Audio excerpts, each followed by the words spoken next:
We did talk to her. I think we need to go talk to the mom. The lights are so pretty when it We gets did. dark. We need to go yell at the mom for making her daughter stand out in the cold weather.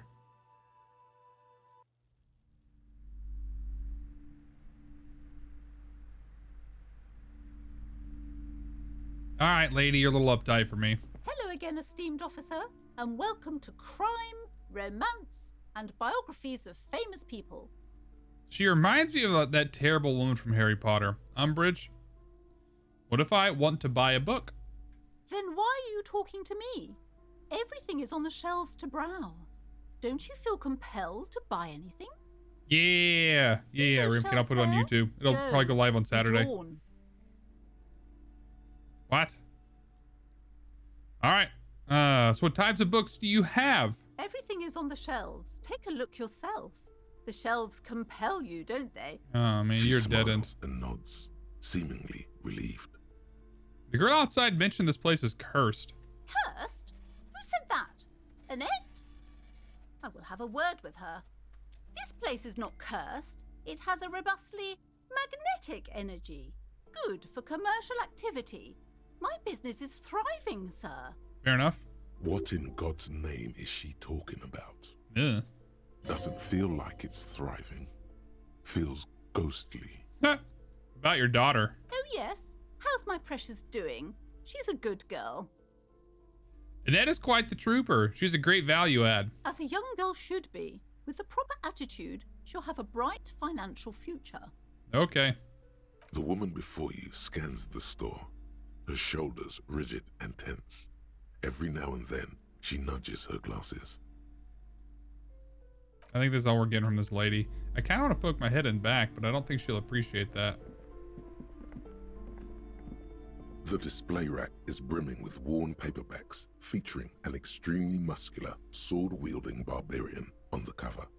Nearly all the titles contain the word Hyundai somewhere. Storekeep, tell me about the Muscle Man books. Oh, Man from Hyundai. A very popular series of adventure novels.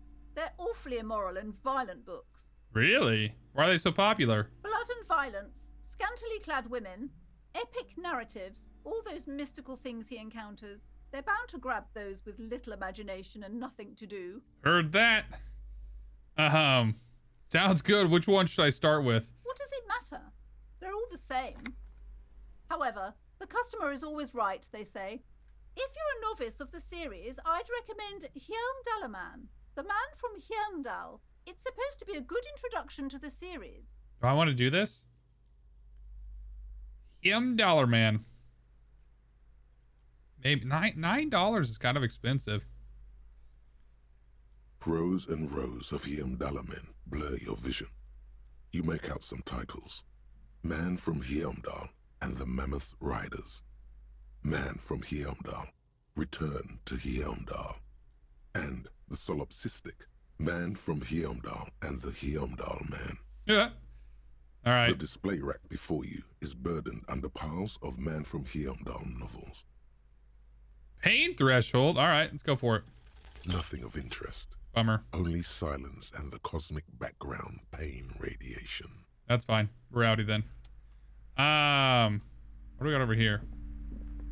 A small mountain of colorful board game boxes. There are numerous types of games for all ages. A lot of shelf space seems to be taken up by Wirral-related merchandise. Storekeep, what board games do you have here? Wonderful board games, sir. The Viticulturist is a classic for sure, or perhaps you'd like Archipelagos of Insulinda, a very educational game for those interested in geography.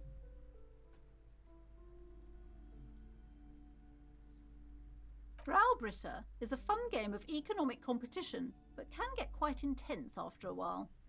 We have games for the whole family. You can play with your children. Oh, goody. Who are you going to play board games with? Do you have friends or family? Wow, I have children? A family? It certainly feels like No. whatever you are will die with you. Ah, emotional damage. Yes, kids, friends, chicks. I have all those. Then you're a lucky man, officer. children are the greatest of treasures. Huh. For playing with friends, I'd recommend Suzerainty. It's a civilization building game where you build a civilization, then set off to brutally colonize and repress other civilizations. Hey, It costs 12 real. it's EU4, the board game. An endless variety of source books, lore books, and codices litter the table. The topmost book is titled Welkin Compendium, 2nd edition. There's also a large hardbound tome with intricate cover art, The Hunters of Catawak, Boreal Creature Compendium, and a Pick Your Path adventure game book titled Tales of Wirral, Cavern of Velkrag. Cool. Books in a board game section? Who wants to read books? Anything that really catches my eye? There's a box that says Wirral, 3rd edition Mega Setting Supplements Module. The side panel notes, a fantastique adventure board game, new maps and miniatures. A sticker on it displays 25 real. That price is steep, but then it's the 3rd edition Mega Setting Supplement, so it makes sense. Huh. All right. All right, let's head out. What do you think, Frankie?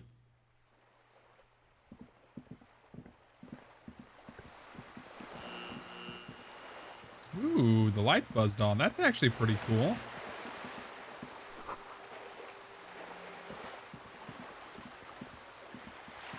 I don't know what else we have to do today. The body's still in the tree. Got a lonesome long way home.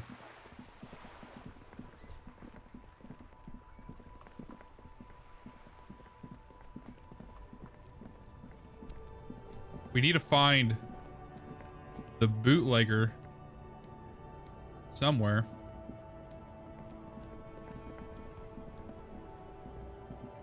Hello again, my man. What's on your mind?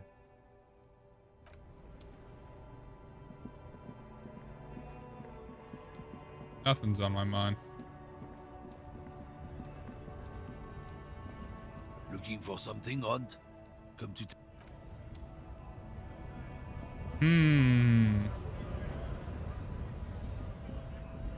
We peek in?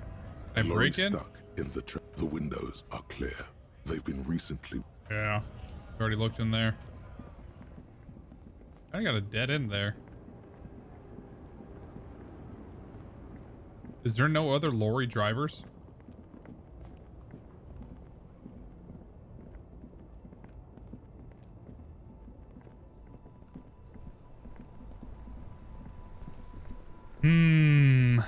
Okay. Well, maybe we just need to call it a day. That guy was no help. We can't really talk to this guy up here until we're a racist.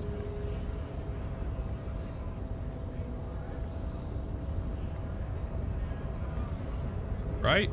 Right. Let's give him another poke.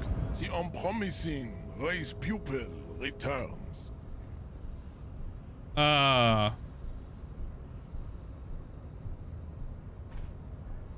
serve the Union, don't you? Aren't they white? Don't be vulgar. White or not has got little to do with this. What's going on, Tyrell? The race enigma runs much deeper than that. Cool. There must be some friction there. He's keeping it well hidden, however. Yeah, you still serve them. How does that factor into your life? Mr. Clare is a man of vision and means. He has the will to confront polycultural capital, something your race, naivistic communists, never did. Also, to serve is noble. It takes discipline. Your petulant individualism has only contributed to your race failure. It is lax and moronic. I'm not doing too hot with him.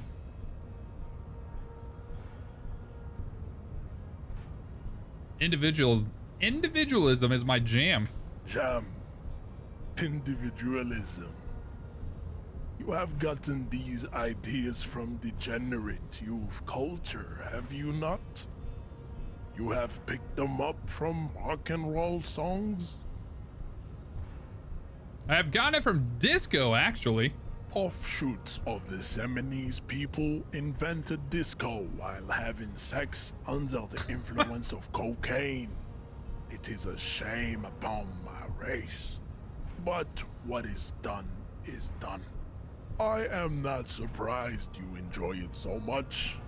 This has happened to many of the side products of the inevitable cultural victory of the Seminoles race. I don't really know who the Seminoles are. I've recently experienced head trauma. I can see that. The Seminoles What a are the jerk. South Island race. Haplogroup A4A. The rightful masters of the Insulindian archipelago. We descend from the Areopagites of ancient Pericarnassus and arrived here 4,000 years ago. We are the future. That is all you need to know. So you were born and raised on the islands before you moved to Revachol? I am a descendant. The narrow streets of Ulimbuir are with me in my genetic dreams. I see young Seminoles women walk into the grey mass on Ile de Fantôme, waiting on immaculate conception from the pale. I think so. The one to the right. The one with the pig head in it. So you did not come from the islands. No. I have heard about it on the radio. So you're not really Seminoles. You're just from Revachol. I'm from Couronne. And no, it is not just in Revachol. The city is central to the Seminoles strategy. Spreading through its trade networks, our culture will dominate the world. Culture. You have heard enough about our phylogenetic secrets for today. You have extinction to come to terms with, and never getting that dead body down from the tree. Know anything about this mug? I do. I want to show him the mug. I feel like he's not going to like this mug. Yeah, screw it. Why not? He does not so much as glance at the object. This your kind of thing? Stop showing me your pathetic cup. I have no interest in it. He had nothing to do with it. Fair. Kim, what do you think about this? I think this racist is better than the last. But the next racist will be the really good one. That will be the... I love Kim. That will be our lucky racist. He will grant us 3 wishes. Your pedomorphic friend has quick wits. A protruding occiput and an indented zygomatic bone. The lieutenant does not flinch. You should keep him close. The congenital defect of farsightedness does not render him a complete invalid. He still has the use of his mind. Okay. Wow, you work hard. I do. Oh, yes. You hustle. You're a provider. It's tough out there, but you keep it real and provide. I guess I do, yeah. Oh, yeah. Like a horse. A workhorse. For hard work. What hard work do I do exactly? Look at yourself. You're a human pedometer. You must have walked 200,000 steps down cracked asphalt, mosaic, sand, and linoleum after you re-emerged. Okay. That is the sign of a hustler who never gives up. The world is harsh and people are evil. You didn't make it that way, and you won't let it break you. You ride. Yeah, I ride. A little. A little. You make money. You got gills, baby. Got those black papers with the faces of the innocents on them. You bring in the Franco Negros and the Solas. It ain't easy, but you do it. Day in and day out. You didn't make the rules, but you won't lose. You're a cop, and a sprinter, and a money printer. I mean, yeah, I did take that bribe from that Joyce woman. Oh yeah, you took that bribe hard. You're a killer.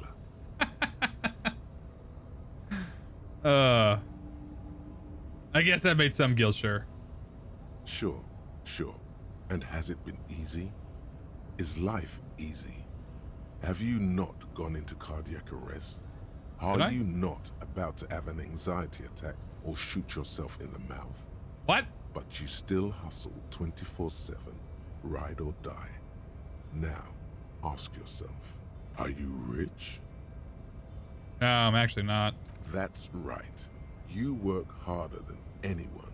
You almost rode yourself to the grave, and you're still practically a hobo. Why is that? Taxes, man. That's right. 100%. Fucking G-Man's got his jam-covered sticky fingers in your pocket, stealing from you every time you buy, sell, walk, talk, fart, so much as sneeze. Aren't taxes almost non-existent in the Gossamer state that is Revachol? I thought there were no taxes. You and I both, but they got those indirect modes of taxation. Sales tax, excise duty, extraction tax. This tax that doesn't even have a name. Plus, there's the stuff people in other countries pay for that makes them ask for more money from you here. The Gossamer state's a myth. In total, the coalition government is taking 98% of all your money. What? No way. I guess I'm a free market fundamentalist now. Here you go, hustler. Fight the righteous fight. Free the people. Keep it real. Keep it street.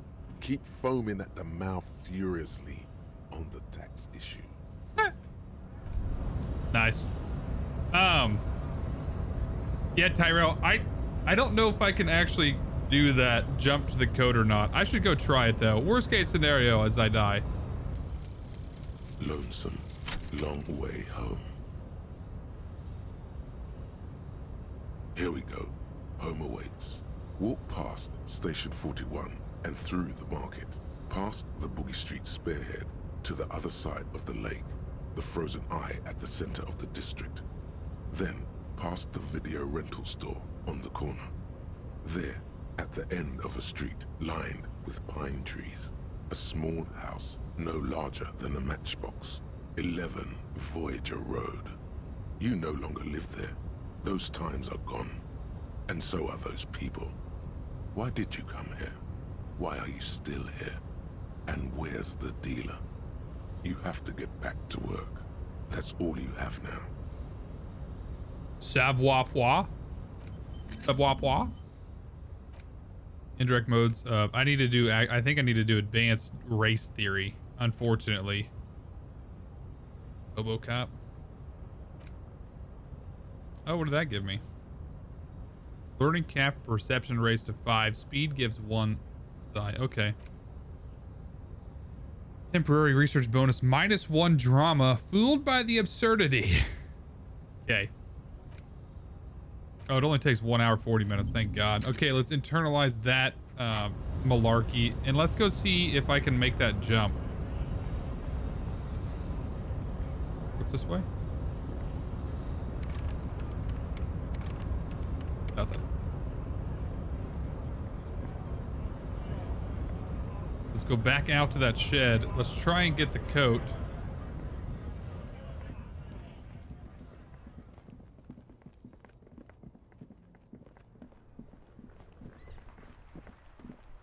Got an ad coming up in a couple of seconds. What's there? Huh. I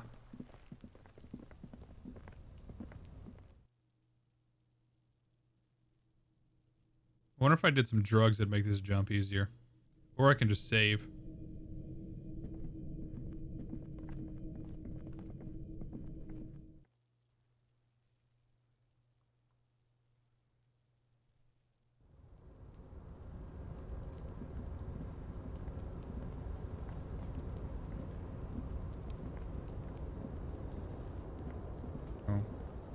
Oh, dude, honestly, I really want to play some Tarkov. But I have committed to playing this game on Wednesdays. That is honestly probably Friday.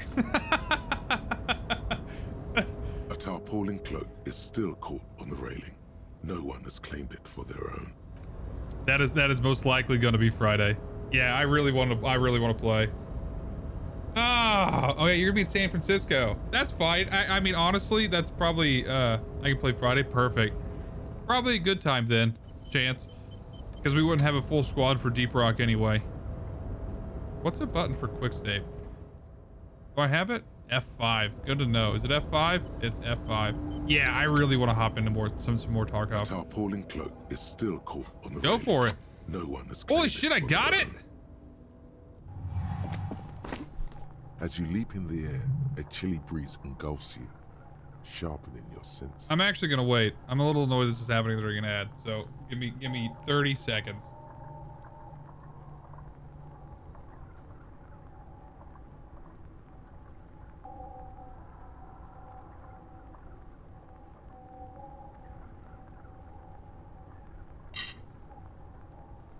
Noise. Sorry, I'm trying to shovel down my dinner. Found 2 scav boss. Got 2. Nice. I've been watching a lot of videos on beginner guns and things to look out for. So I'm really stoked to get back in. As you leap in the air, chilly breeze engulfs you, sharpening your senses.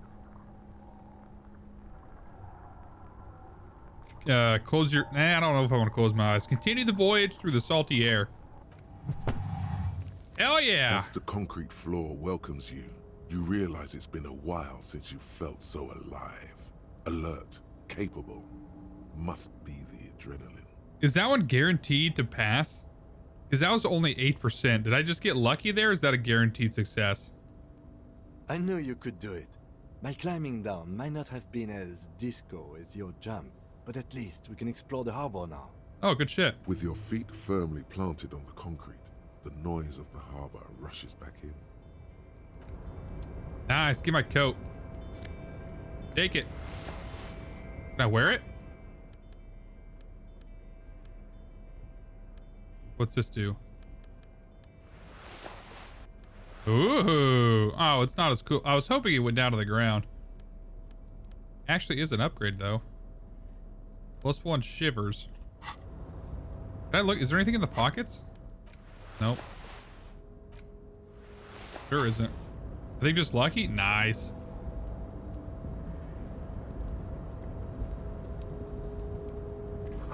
Collecting rainwater? What's in the door?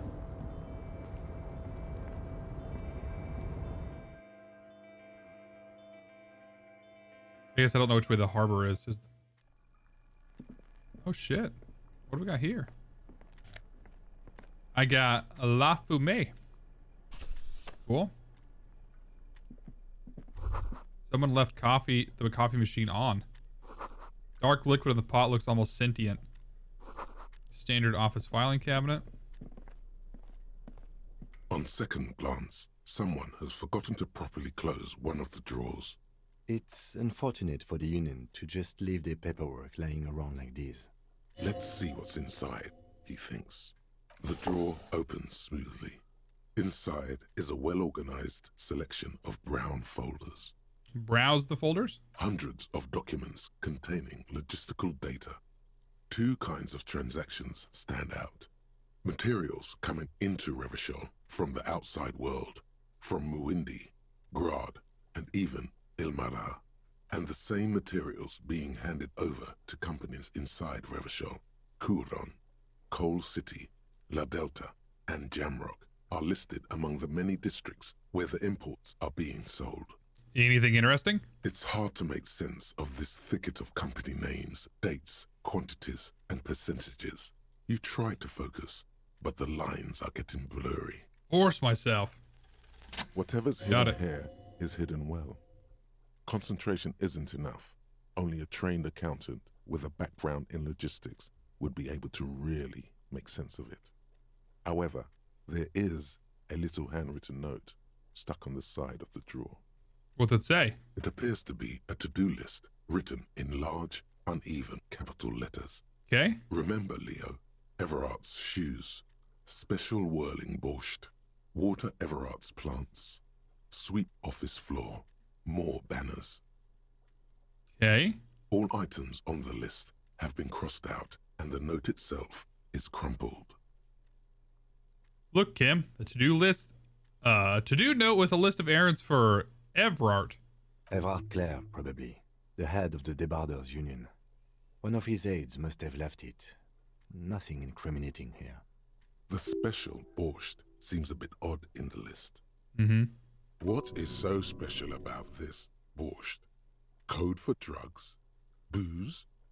Blood? Oh, we're going full in. What does it mean? Remember, Leo, Everard's shoes, special whirling borscht, water Everard's plants, sweep office floor, more banners.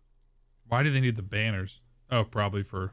Yeah, okay. All items on the list have been crossed out, and the note itself is crumpled. Okay. The drawer slides shut smoothly. A little disappointed that I got that success on a dead end. What do we got here? Thank you. Be selling that. Got a postcard. Get some other fat loots. Oh, shit, what was that? Magnesium? Good shit. Is this all loot in here? Neat office shades. Increases my visual calculus. Radio's emitting strange buzzing noises. An imposing combination of a punch clock and a payphone is looking down at you from the wall. A note on the side says, "Tokens unavailable due to strike. Use change." Is there anybody need a call? I don't think so.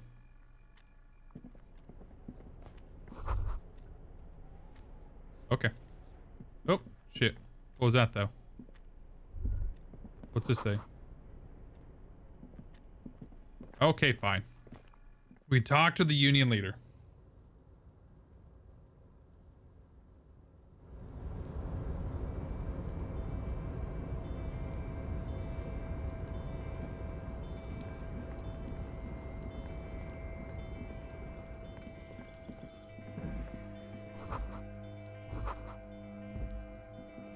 Commodore, no, I want the bottles.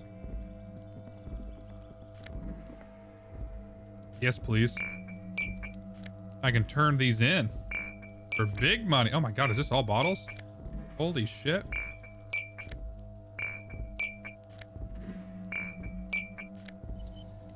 Why is there so many bottles here? And is there an easy way? Do I really have to do it this way? God, that's like $1. It's not $1, This it's is the night a real. watchman's booth. The name on the door reads, René Arnaud. Listen, it's okay to take a few minutes to yourself. Sit down and have a breather. So this is where Renee works. I'm gonna look around. If you must. But please hurry. We are pretty easy to spot up here. Nothing incriminating catches your eye. The cabinets are clean and their sparse contents meticulously organized. There's a framed photograph on the table. Take it. It's a black and white photo of a young couple out in a street fair.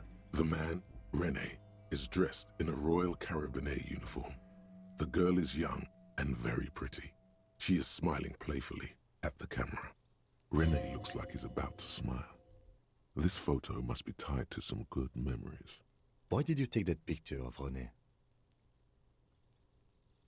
I'm gonna ask him about it. You're really interested in that old soldier. Not sure I understand your fascination, but sure. As long as it doesn't take up a whole lot of time. Cool. The chair is not as austere as the rest of the booth. A thin grey pillow is attached to the seat, secured to the stiles by black ribbons. Deep breath. Stale air floods through your nostrils. Not a single mote of dust floats inside your lungs, though. The inside of the booth is immaculate. All right, I'm just gonna get up. I'm You not. stand and exit the booth. I don't know. It'd be the whole point of looking for a little something to help me get up. Can I go down those stairs? I don't think so. Can I go down these stairs? What's that?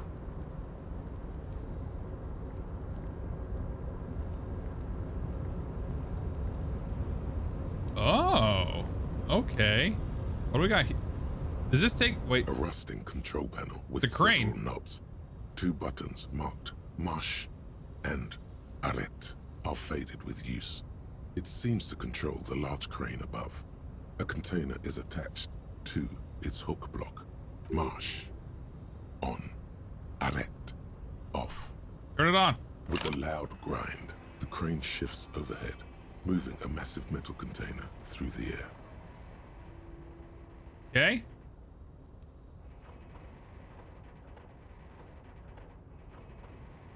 I'm sure absolutely nobody is going to notice the fact that I'm just randomly operating this crane.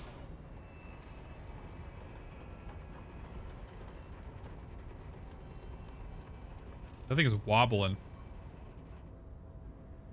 And with a surprisingly quiet thunk, the crane places the container down.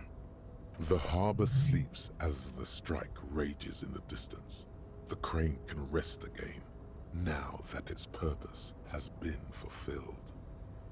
Understood. Let's get back to the panel. The rusty control panel grows warm to the touch, then grows cold. It is finished.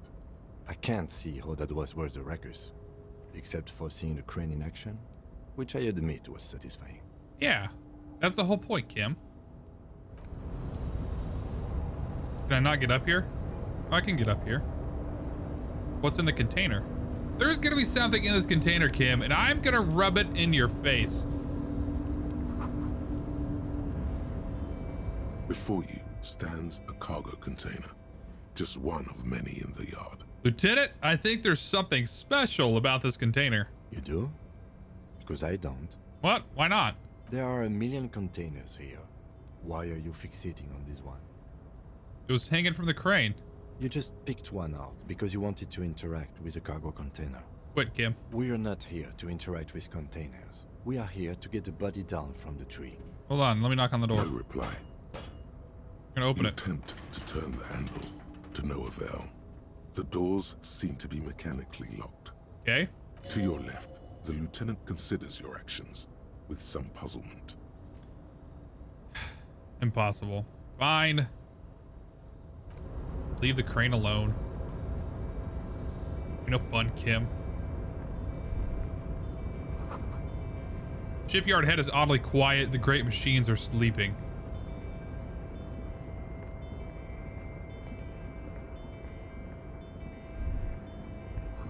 The musk of oil and rust comes from the chasm in front of you. It smells like blood.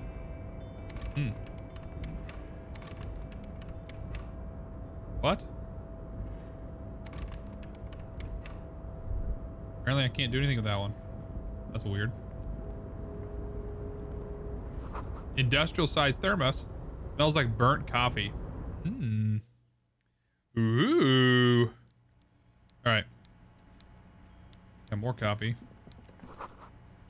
Coffee in the giant thermoses is still lukewarm. Damn, who we got here?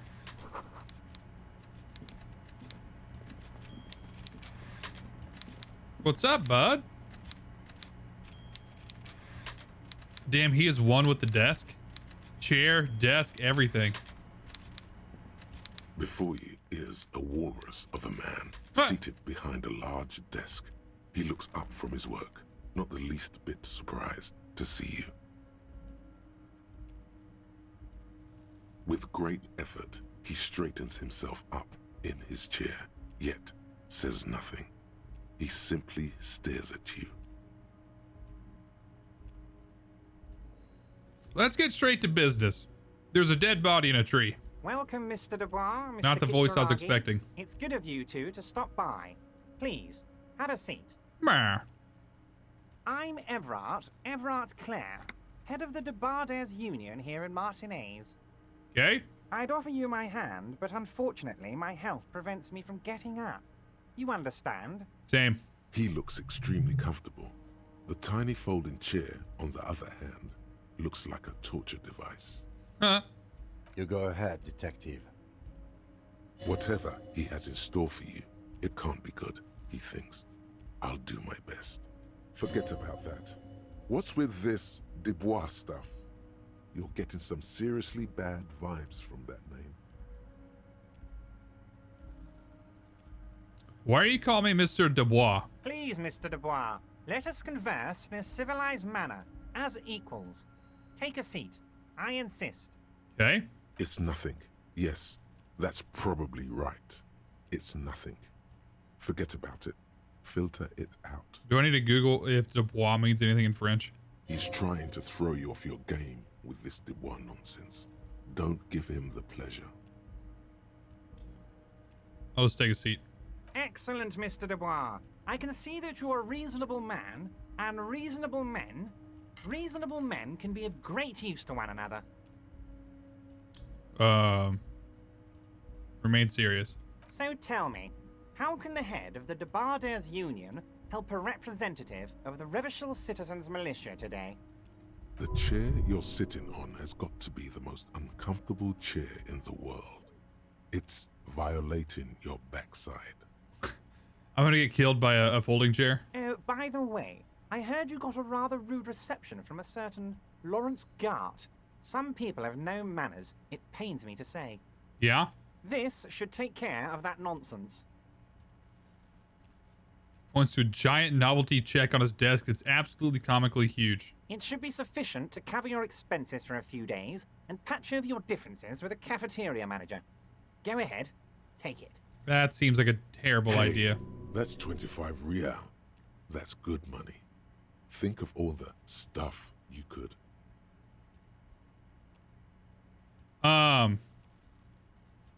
You take that comically large check and shove it up your ass. Keep it. I'm good. Okay. I respect a man with principles. No handouts then. I already got my hand out and it's a lot more than that. Now, I'd like to set your mind at ease about one other matter. Your lost gun. Let me assure you, Union people are on it as we speak. I've got my best hounds looking for that lost gun. Okay. His slug-like lips move, but all you hear is an echo. Lost gun, lost gun, lost gun. Does he have a lazy eye? Is it just his picture, or is his eye literally looking at a different direction than the other one? The world is swallowed by a black hole of Oh fear. no. Only two words escape its gravitational pull. Lost and gun.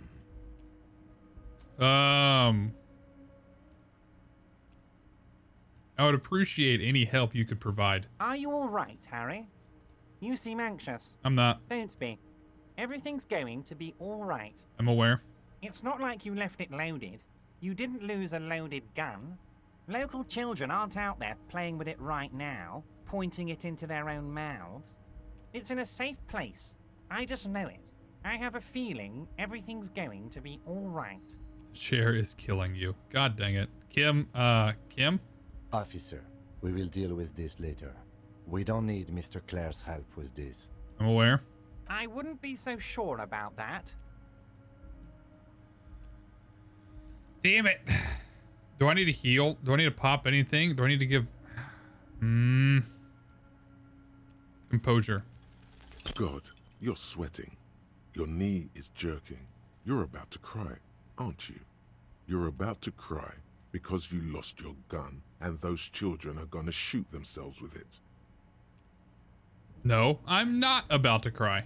Mr. Dubois, you don't look so good. It was my lunch. Morale critical. Okay. What is this, Mr. Dubois? He keeps repeating. What is he trying to pull here? You need to cool the fuck down. Chill. Cool. Mr. Dubois! Mr. Dubois! Harry! Damn.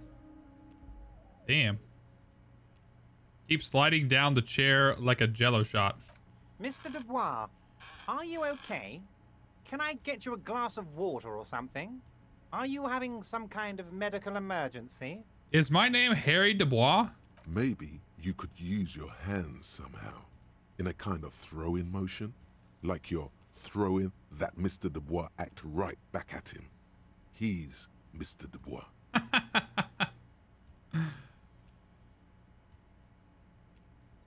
Actually, this chair is uncomfortable. I could use that glass of water. What an odd demonstration of... you got me, Harry. I don't even know what. As entertaining as it was, I'm afraid we're wasting our time. And I'm an extremely busy man, as I'm sure you are too. Mm-hmm. Okay, enough. We are here to ask you some questions pertaining to a murder investigation. Quick, here's your window. Get yourself together and ask him questions. Police officer questions. Not that one.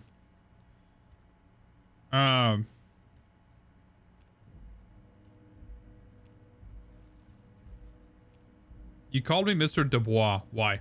Of course. Let us dispatch with the formalities. You call me Everard, I call you Harry. So my last name is Dubois. That's what the hanged corpse called you. Harry. So that's really my name? My God, so it's true. I didn't want to believe it, but you are a fantastic science fiction amnesiac cop, aren't you? What are the odds of that? I think the odds of that are very low. It might be a good idea to hide your confusion. I mean, see what his game is first. My memory's fine. I'm just testing you. So good to hear that, Harry. Apparently my sources were wrong. However, if you did have a spot of memory trouble, I could help you out. With my big fat folder. Words flow like a river of honey from his lips. I guess word has already reached him. No matter. No harm done. Are you trying to tell me you've gotten hold of some of our documents? Mr. Kitsuragi, would you mind? Me and Harry are talking about his lost identity right now. Don't just jump to the folder. That's not smart. Shows you're on the edge. Do some probing first. Where did you get that folder? Wait, don't just jump to the folder. Let's get this straight. What is my full name? It's Harry. Harry Dubois. Nailed it. You don't feel like either one of Failure. these things. You know what your name is.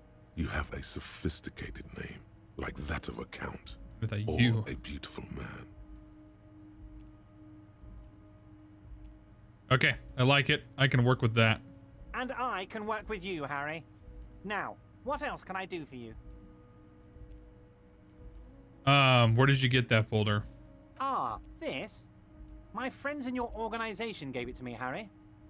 This translates into, haha, you guys are so corrupt. I find that very suspicious. May I have a look? I'm afraid this is meant for union eyes only, Mr. Kitsuragi. I'm sure you understand. Please continue, Harry. Ooh, 72%. What kind of cop does it say I am? Well, Harry, if I were to sum you up in one word, it would be apologetic. I'm sorry? What? I'm not apologetic. I'm confident. Well, you sure come off as very confident in all our interactions, Harry. You're a real man's man. Okay. Do you know anything about my family? Family? Harry, you're not a family man. There's not one peep of family in here. Unless you think you're a family man. Do you strike yourself as a family man, Harry? Yeah, right, I'm not. That's why I like you, Harry. A good man knows both his strengths and his weaknesses, and you, my friend, you are one of the all-time greats. Okay. Have another look at that folder. Come on, 72%. As you look at the folder, Everard covers it with his hand and pets it. He's hiding it from you because it's not a real RCM folder. It's just another one of those brown folders you saw in the file cabinet. Not an RCM folder. Okay, Harry, you got me. This is from the Census Bureau, not the RCM. Those Census Bureau people are absolutely corrupt. You should do something about them. Yeah, I should do something about somebody. He got the name from the Census Bureau, and everything else from your actions here in Martinez. What a jerk. Yes, Mr. Kitsuragi from the Census Bureau. Like I said, now I'm actually a very busy man. So is there anything else I can do for you, Harry? Yeah. That means he doesn't really know anything about you. A pity. The mystery of you will have to remain a mystery for the time being. So the Census Bureau says my name is Harry Dubois. Yes, that's what I said. Try to keep up, okay? Let's move on. Okay.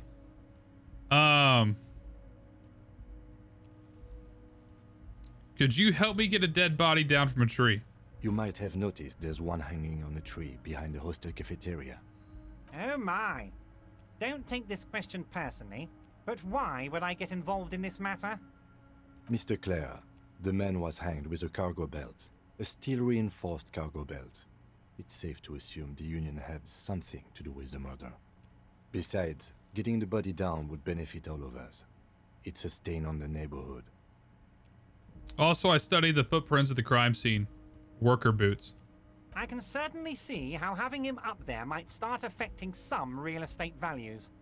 But of course, all joking aside, I am going to help you.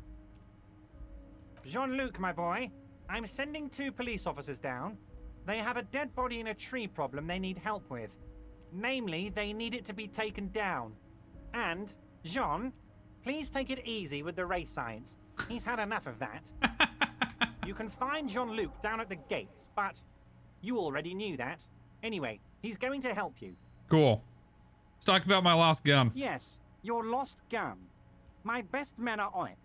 They're turning every stone, searching every playground, asking kids, grandmas, everyone. I definitely asked the grandmas. Your gun will be found, Harry. Let me assure you of that.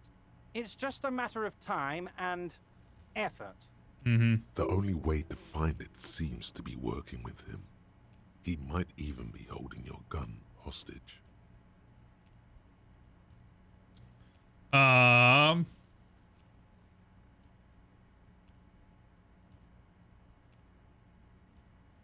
will not be blackmailed with this gun business. Harry, I was only trying to be tactful.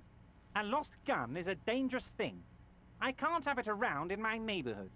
Kids could be playing gun roulette with it as we speak. Teenage gangs could be arming themselves. Get a hold of yourself, Harry. Uh-huh. I assure you we are working on locating the missing sidearm as well. The lieutenant is concerned about the lost gun and feels that the fact you haven't prioritized looking for it is unfortunate, if inevitable, and doesn't put the RCM in a good light. I'm down, Kim. Excellent, Mr. Kitsuragi. That's excellent news. Looks like we have a friendly gun-finding competition on our hands. I want to talk about the hanging.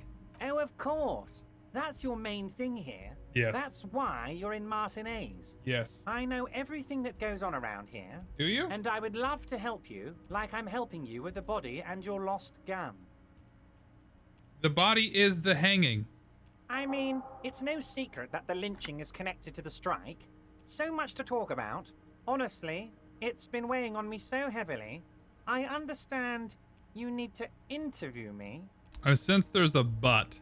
But there's a thing that's been keeping me up at night. I want to talk about the hanging. I mean, if we could just calmly talk, exchange information, we could blow this thing wide open. Okay. Yes, that sounds good. Let's do that. But I can't think straight with this thing weighing on me. You're police officers, aren't you? I have a crazy idea. You guys are basically door-opening machines, incredibly talented at opening doors.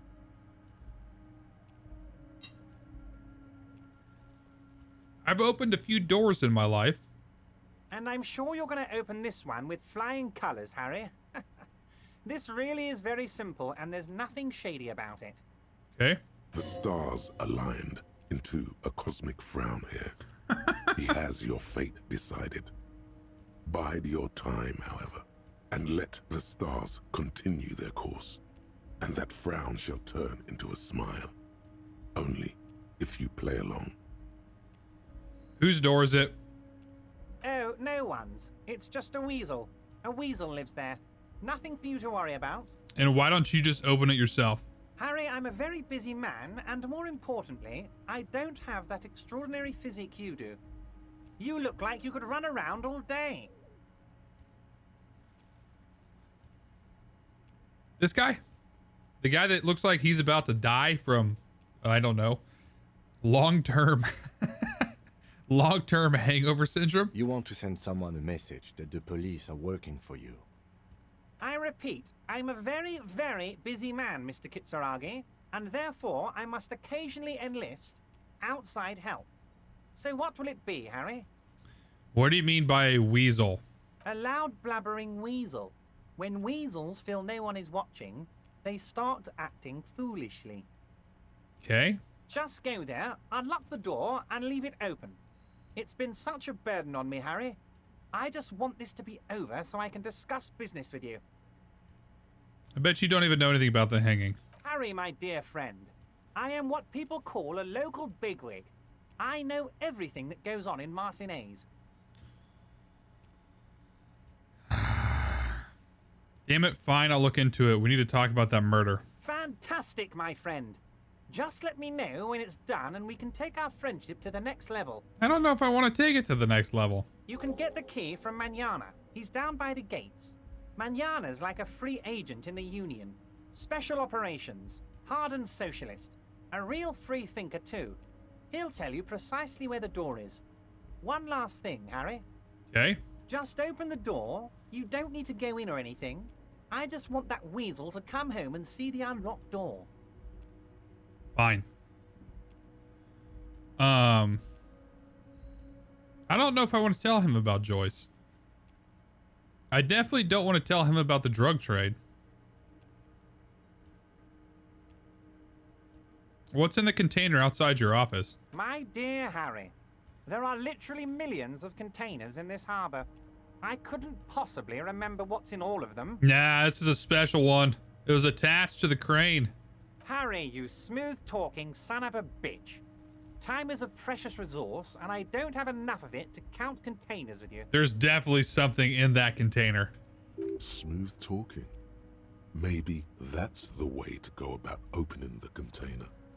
You should at least try convincing it. Okay, rhetoric. Everett, I'm gonna leave now. We might talk again later. Wait. You need this to get in and out through the gate. Thanks. I was wondering how I was supposed to get out. Here, you're one of us now. A real red and white Union man. Take care, Harry. Okay, bud. Spare parts, bud. I don't know how I feel about that interaction. Wait, can I go back there? Is there anything else here? No. Look, something forgotten on the coffee table. Where?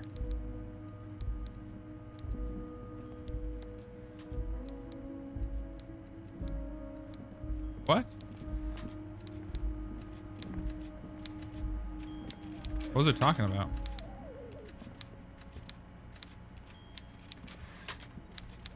There's the coffee. I don't see anything there.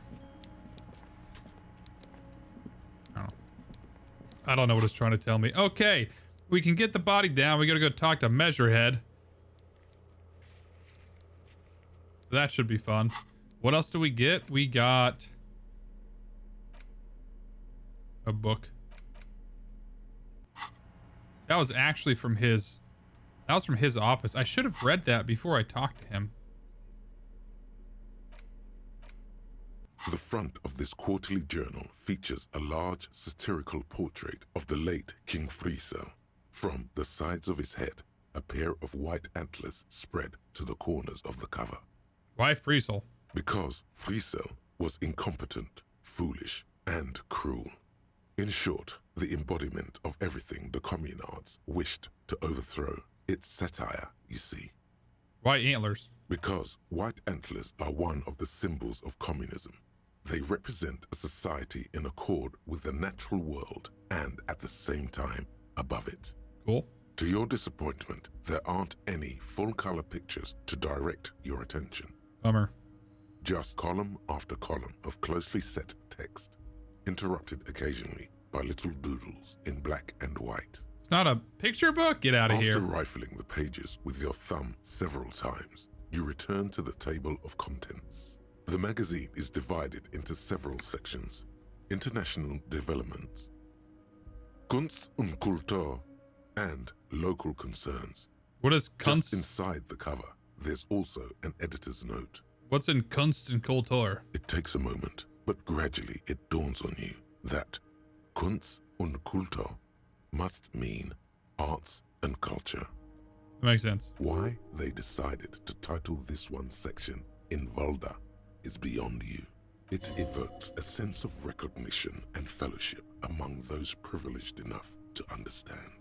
Okay. As you leaf through this section, you come across several reviews of recent radio plays, as well as a brief artist spotlight featuring a local artist identified only as CS. The main feature, though, is a long essay titled Tip Top Tourney, a critical Mazovian perspective. The Tip Top Tourney is an inter-Isolari racing series, mostly known for its high speeds, ludicrous sponsorship deals, and high death toll. So I'm In wondering, Rivachol is held quadrennially on the prestigious Zero Carousel I'm racing wondering circuit. if my encyclopedia level is low, when I'm going through stuff like this, is it just kind of like, I don't know what that is. I don't know. Sounds You dull. flip back to the front. I'm gonna put the magazine away. Let's continue on. We need to go talk to our bud out there. Happy couple. Go talk to Measurehead.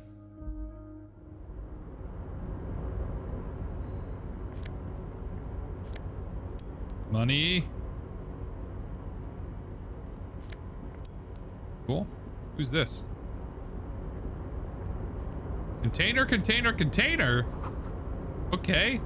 Do you know what's in the container? Container, container, I'll turn you nice and red. Container, container, put the logos on. The lyrics to this container song are being made up as he goes along.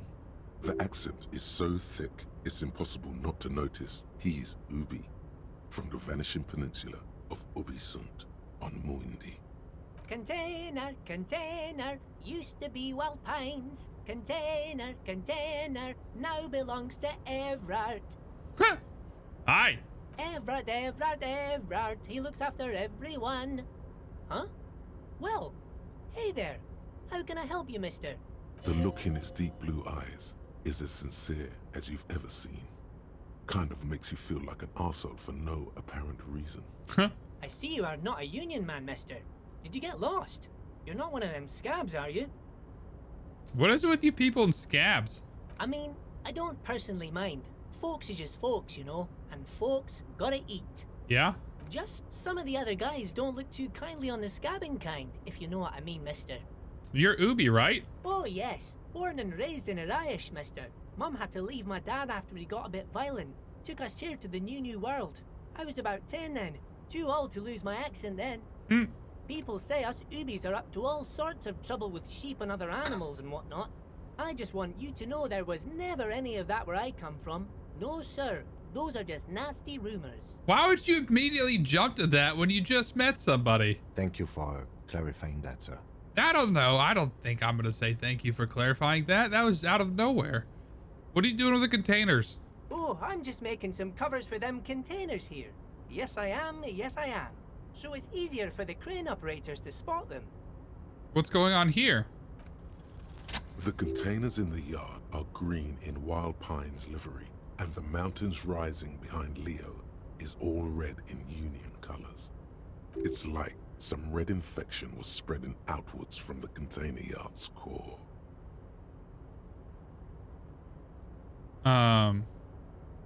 Leo, has anyone told you why you need to change the covers?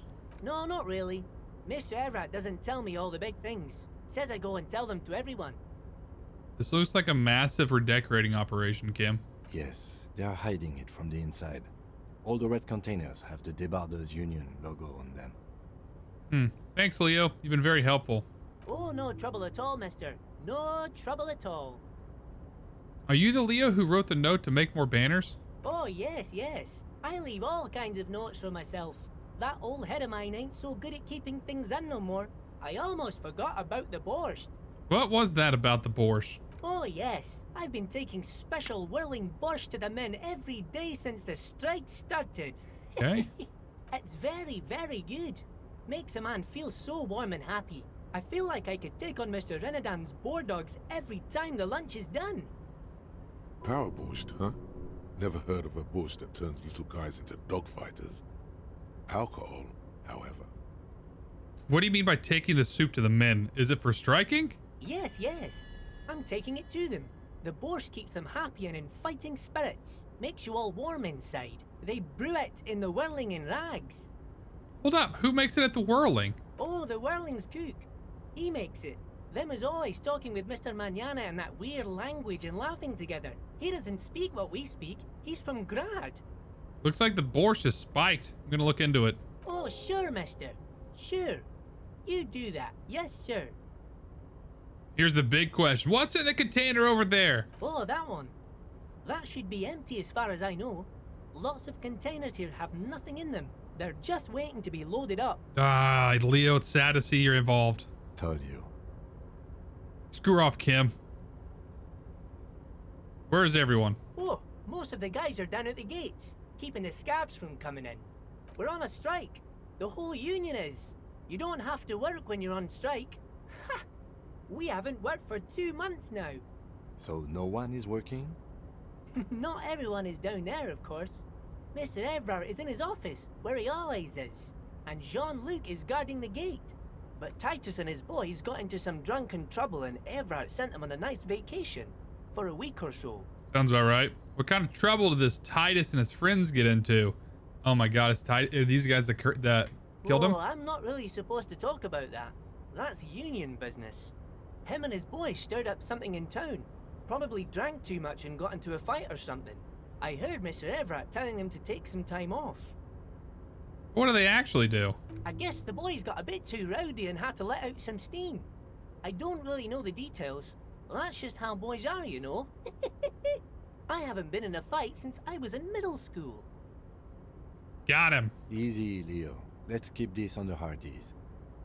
Kim, what are you talking about? It's definitely... What? Hold on. What's his name?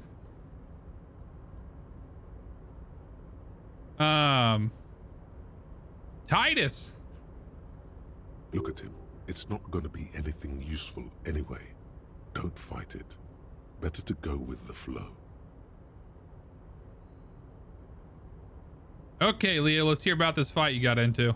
I remember I was the runt of the class.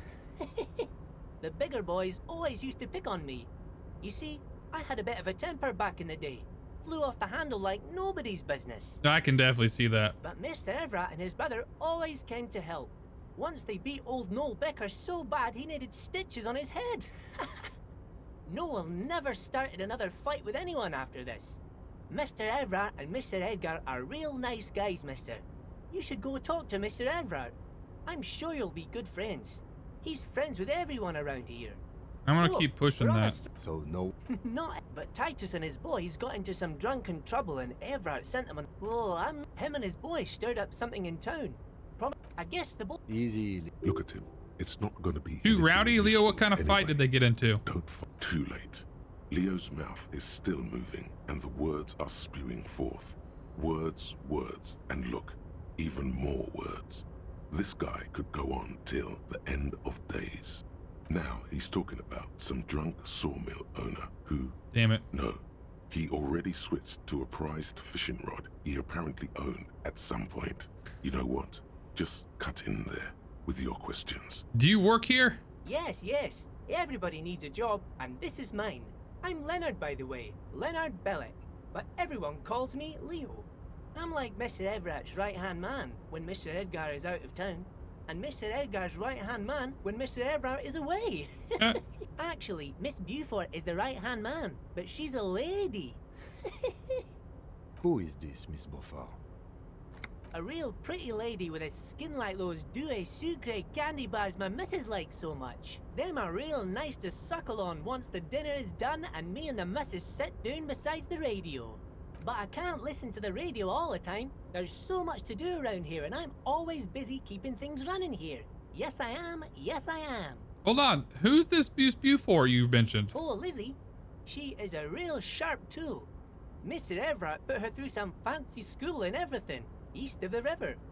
4 years she was gone, and when she came back, she was all fancy and lawyerly. He respects that word. That's obvious. But she's a real nice girl. Grew up in this here neighborhood. Knows everybody and gets along with everyone.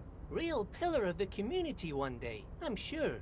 For a fraction of a second, there's sadness in his eyes. If me missus and me was to have a child, I'd be real happy if she turned out like her. But she can't have kids. Dr. Lemaitre said so. And she knows about such things. Been a doctor for almost 50 years she has. So Everett trained a lawyer named Miss Buford. Interesting. Yeah, I think you're doing a great job here, Leo. Yes, this place really seems to run like clockwork. Keep it up, Leo. Well, thanks a lot. Coming from you, it means a lot, really. Sometimes I feel some of the guys don't really get how much I bust my ass for them here. But you guys are all right. The white rectangle on your clothes might not mean an awful lot in Martinez, but the recognition from an authority figure made Leo's day. Boom. Bye-bye now. Okay, Leo. Thanks for... Advanced race theory. Just in time. Everything is calm in the eye of the race storm. Your mind is lucid and bright. The mind-bending phylogenetics appear more distant and, to be fair, a little ridiculous.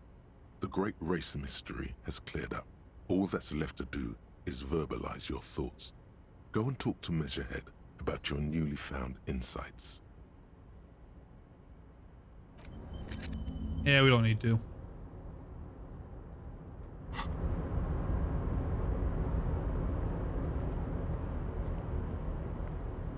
Ooh. All right, Kim. What do you got for We me? should think about calling it a day, maybe. The nights are still miserably cold this time of year. All right. We can pick up where we left off tomorrow morning. The body's still in the tree.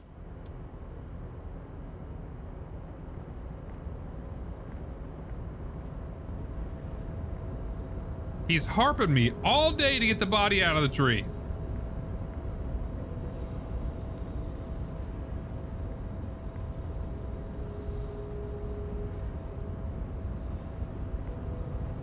Still think there's some in that container.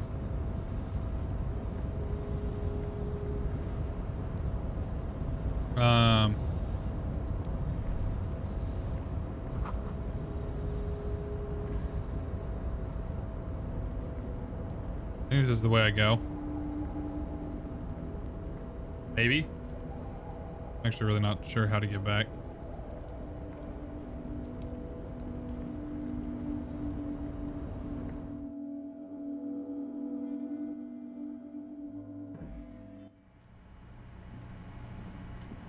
Through the door? Good shit.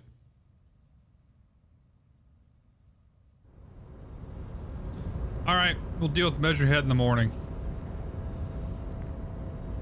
I think it's about time. I mean, yeah, I'm almost dead. Almost to have an emotional breakdown. Probably best for everyone. I like the snow. It's actually really cool. What's up, K-Stubbs? How's it going?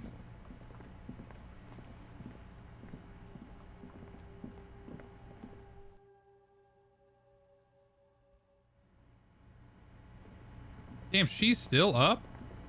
Just hanging out there all day? Anybody else for me to talk to? Nah. Okay, we're gonna call it a night. Go to bed. Is Kim joining me? No, he has his own room.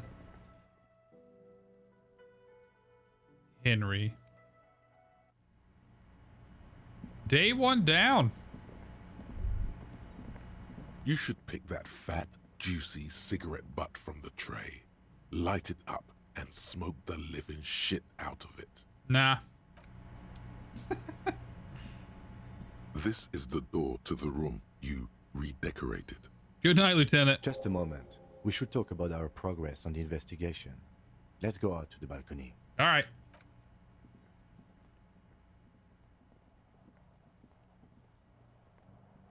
The air outside is brisk. The lieutenant is silent for a moment. He listens to the traffic hum. Then, Now then, we should talk about the investigation. But I also feel you're a bit hazy on the RCM. Our role here, our rights, our jurisdiction, basically. I didn't know you smoked. I have a cigarette every night when I go over my notes. It's something of a ritual. Okay. oh man, he looks so devastatingly cool with that cigarette. Hi, Henry. How'd you get so cool, Kim? You mean this? This isn't cool. It's an unnecessary trial of will and unhealthy. Right then. Yes, it's been a long and eventful day. How do you think today went? Well, we inspected the victim's body, so that's good. It was not easily approachable in that state, but we did it. I would say our initial inspection was very thorough, and we have solid leads to follow up on. The body is still hanging from that tree, which is unfortunate. But we performed a thorough search of the premises of the crime scene. That's great. Though he wishes the body were out of the tree, he doesn't want you to feel too discouraged. Probably out of fear that you'll just give up and keep drinking. Don't worry, Kim. I'll totally be up for getting the body out of the yard tomorrow. I look forward to that. As for the interviews, we conducted an interview with Everard Clare. He wasn't particularly forthcoming with useful information, however. He's not saying much on the matter because he thinks you could have gotten more out of Everard. What? I'm sure I can get him to tell us more. Claire also helped you, how should I say, remember your name? That's a relief. Big relief. It's a very serviceable name, too. Moving on. We talked to Joyce Messier, but didn't get any information from her. I have a feeling Joyce knows how dangerous the situation really is. We have to get her to talk to us. If Kim is emphasizing something this much, it really must be important. Above all, though, today was exhausting. What's with all the running? You run a lot. Is that a standard Precinct 41 practice? Yes. I have a really good theory about why you're running so fast, son. Just you wait until we get up tomorrow.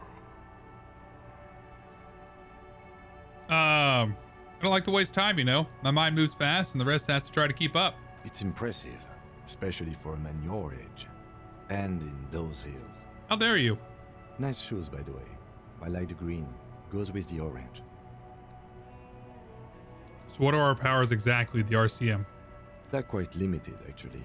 The power officers of the Rebachol Citizens Militia exercise most frequently is imposing fines of up to 1,000 real for offenses, in accordance with an interdepartmental schedule. 1,000? Why not more? The RCM's primary role is to ensure safety. We are not really supposed to play any part in the economic structure of Rebachol.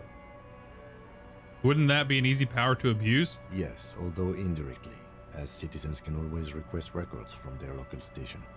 Officers of the RCM have been known to take bribes of less than the prescribed fine amount. It undermines trust in the RCM. Okay, what else? We can arrest people, of course, but rather than bringing someone in directly, it's preferable to serve a station call slip. It prevents confusion and overcrowding. Wait, how can you be sure the arrestee will show up? You can't. Those who don't show up become fugitives, though, and have fewer legal rights when they are eventually caught. It's about power projection. Thus far, they seem to mostly show up. When power calls you, you come. But power itself is a fragile trick of perception. I see, and if someone resists? As you may have gathered from the fact that we are expected to carry a record of our kills, like the one in your watermarks, we are permitted to use whatever force is necessary, and strongly admonished not to abuse that power. Wait, so if I kill someone while on duty? You have to supply compelling evidence for why it was necessary to use lethal force. In these cases, your partner is usually your witness. Not a good position to be in, by the way. Internal Affairs handles these cases thoroughly, by cross-examining you for inconsistencies. It is hard to cover for anyone, which is for the best. Okay, and what happens to people we convict? We don't convict. We arrest and send them to coalition government courts in Couron and La Delta. The prosecution works off our testimonies and records, which is why it's paramount to keep them. And who makes all these rules? The coalition government, and the moral intern more broadly. The RCM was formed by the coalition government to restore order in the international zone after the revolution. So we did. Now we attempt to maintain that order. No more, no less. Or perhaps it is better to say we were allowed to form. It's a point of contention whether the citizens of Revachol or the coalition government founded the RCM. Silence. A great comment to such a conundrum. The moral intern, what is it? The Moralist International are the world's largest political organization. You know who they are. They have been running this place after the revolution failed. I really don't. That's how bad it is in here. Okay. They're a union of center-left and center-right parties across the Real Belt. Our coalition government is just one of its many projects. They also run the ICP, EPIS, most intergovernmental organizations in the world. What do they believe in? What do they believe in? They are Dolorians. They believe they continue the humanist project set forth by Her Innocence Dolores Day 4 centuries ago. Others say they are just technocrats. Those others say they continue the humanist project set forth by Dolores Day. Who was Dolores Day? A historic figure? The author of the modern age? You will have to look elsewhere for opinions. The subject of humanism is too abstract for me. What do you think of them? The moral intern are a fact. I try not to have opinions on facts until they change. And it doesn't look like that's about to happen. It is more than that. There's some kind of affection in him. You like the moral intern? Yes, I did, when I was younger. In my 20s, I considered myself a moralist. A blue forget-me-not, a piece of the sky. They're not all that bad. That's another leitmotif associated with moralism. But the years have changed that. I don't know what I believe in now. No, I believe in the RCM. That's enough for me. I have an opinion on the moral intern. Do you? That was my only option.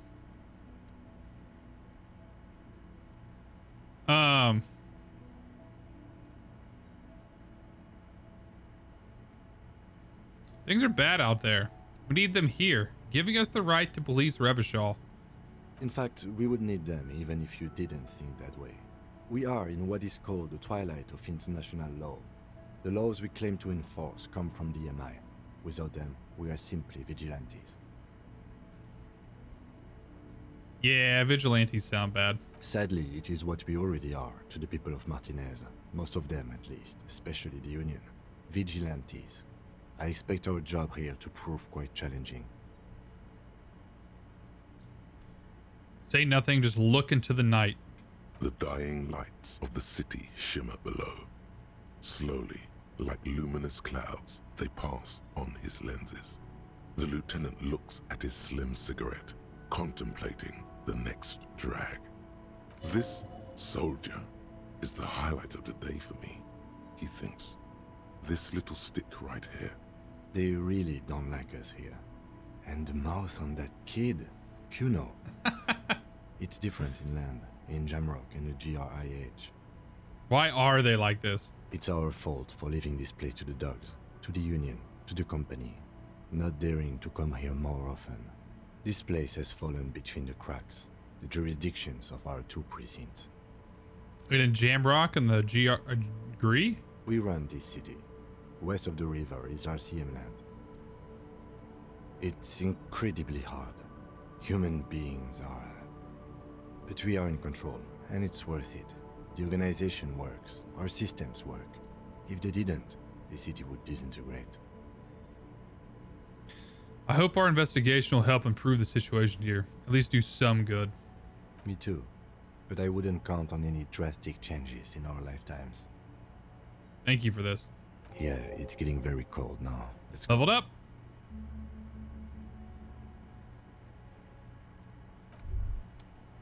What's this? We're getting reports of normal, reasonable, temperate, political opinions somewhere in Martinez. That's me, Mr. Reasonable. Someone's got to keep it sane around here. The air suddenly feels calmer, more transparent in a strangely tender way. Perhaps it's the hangover. Perhaps it's a temporary surge of serotonin. But something tells you it's time to become a citizen of the Kingdom of Conscience. No more talk. Sign me up. I knew we could trust you. Remember, real democracy is just around the corner for Revachol. When that real democracy kicks in, we are all going to be so much happier. Cool. Okay, I got to take a couple minutes here because Henry's hovering and I know he needs to go outside. So I'm going to take a couple minutes to let him outside and then I will be right back. I run it. No, I can't. I got an ad in progress. Never mind. Okay, I'll see you guys back here in a couple minutes. Whew. Okay. Fat boy wasn't ready to come in yet, so he's going to be borking at me as soon as he's ready to come in like 30 seconds. All right, let's go to bed. We have 15 easy left or right as I redeem.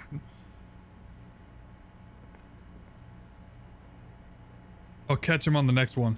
Bye. Can I wander off without him? Suck it, Kim. Somebody let the dog off his leash.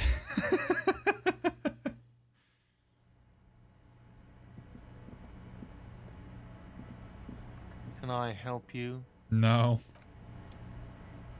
Huh. I wonder if there's actually anything that you can do that you would want to do without Kim.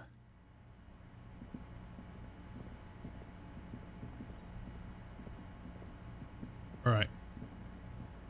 Call it a night.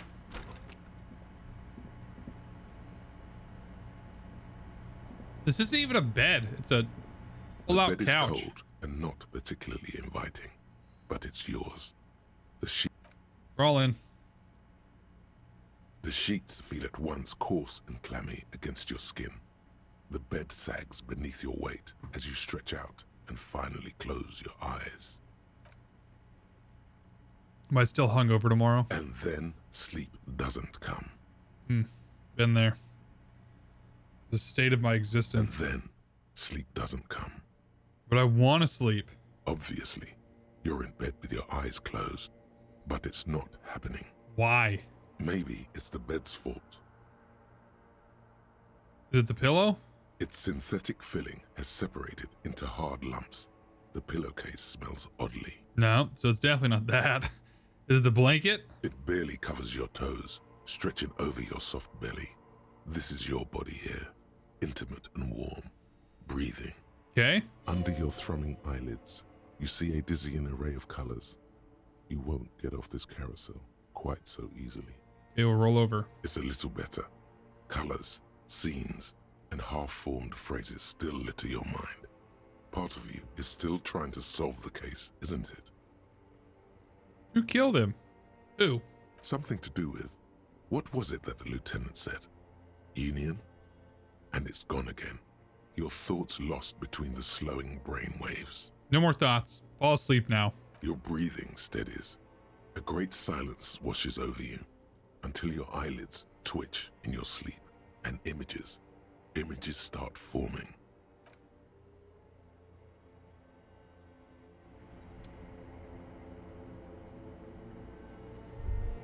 Shit, what's going on? We're gonna go talk to the body? Good thing we didn't take the body down then, huh? I guess it's a dream. It could still be. Oh my god, it's me! With a disco ball! Do you remember the scent of your childhood? What is this? What it says on the can, Harry. Answer the question. I remember nothing. Do you remember your wife's hand on your face? You said who? Do you remember the warmth of her thighs, between her legs and in her mouth?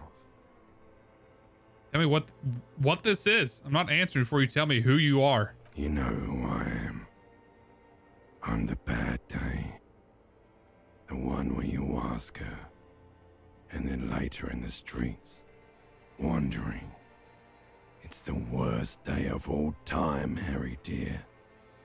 And it's coming. She will hear about it on the phone. Reality will turn into a grotesque nightmare. This will be the last thing you did to her. Tell me, do you remember the love of your life? I was left. That's right, funky baby. And you just stood there. One hand on the bottle and the other on your dick. Watching her go.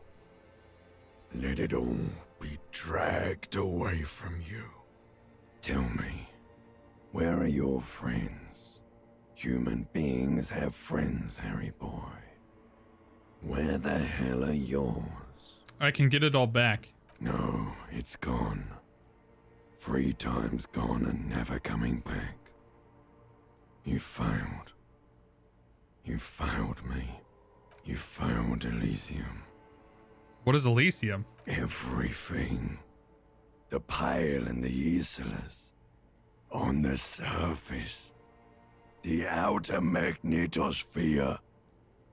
Burning, furious truth. 8,000 years of written history. You really dropped the ball, Harry.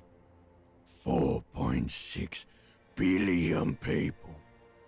And you failed every single one of them. You really fucked up. I've talked to you before. No, Harry. You were just talking to yourself. That's all you ever do. Even in your dreams. And the act is wearing thin.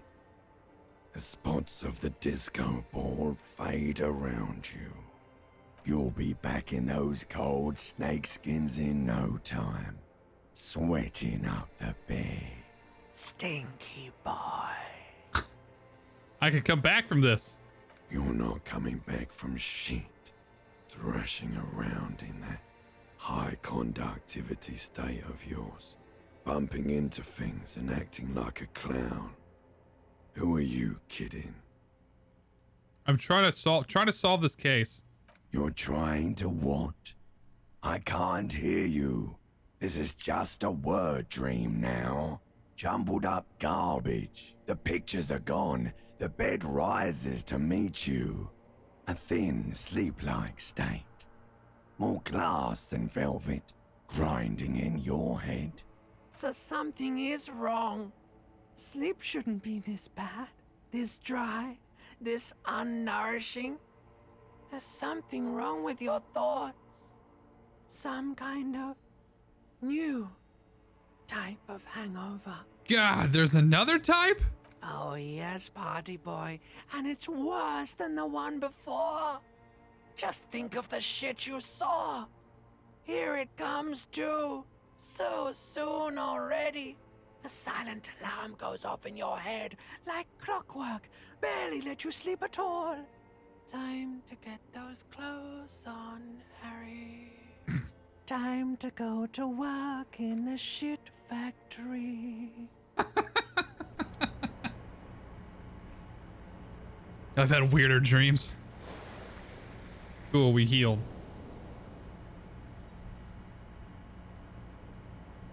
Okay, rough morning.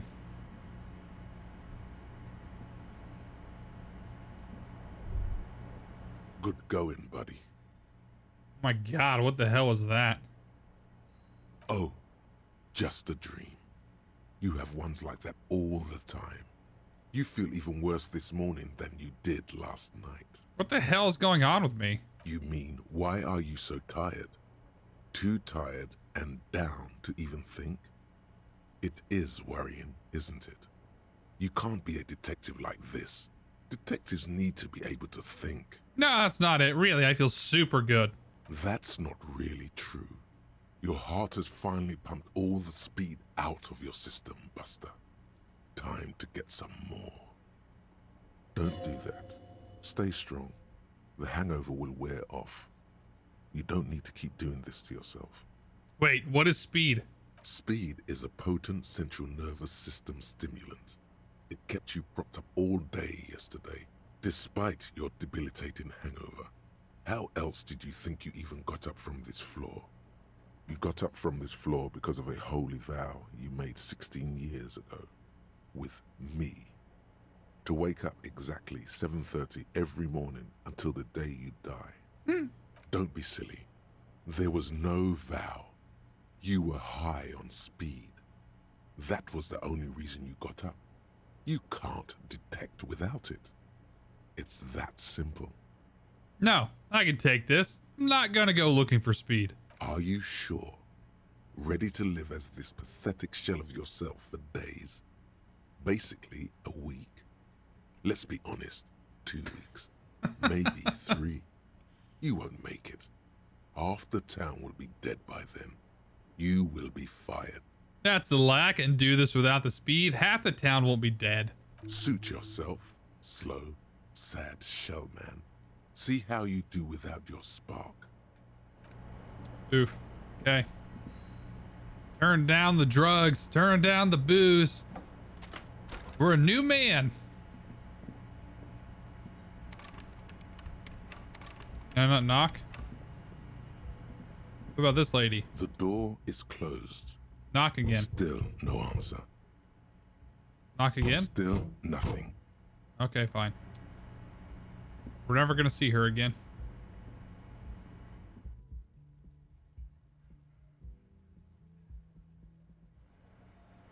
Oh shit, there's a diner over here?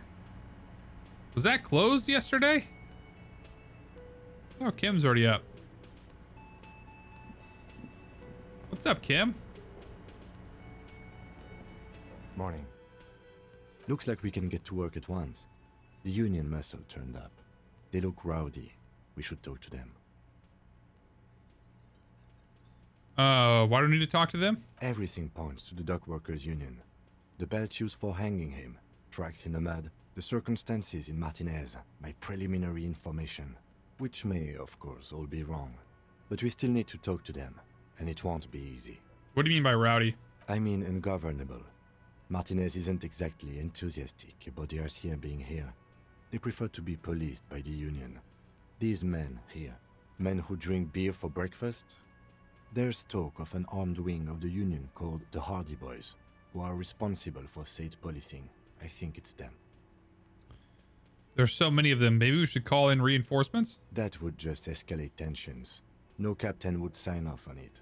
Solving one murder isn't worth a conflict between the RCM and the Debarders Union. In fact, even the death of 2 detectives might not warrant an all-out war. So let's keep a cool head, okay? One more thing before we do. We don't have to talk to them immediately. We can walk right past them, continue with our business. Good. A power move.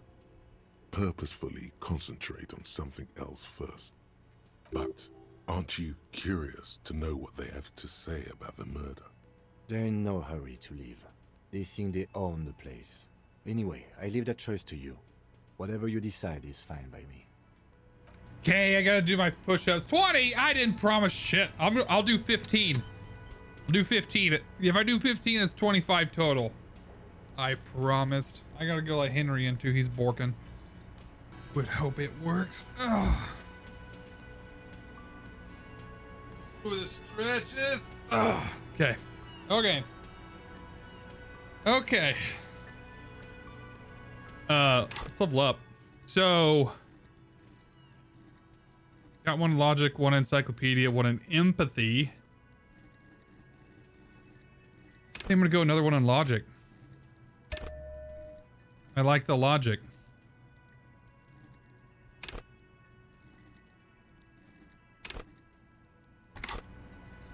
Cool. Then what else do we ask her about the photo? Open apartment door. Where's this? Oh, I gotta go talk to that guy. Okay. And then these are all done. Okay. Can I not? Oh. Oh.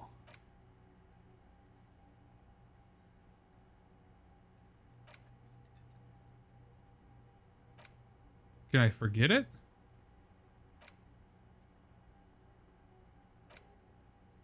Ah, okay.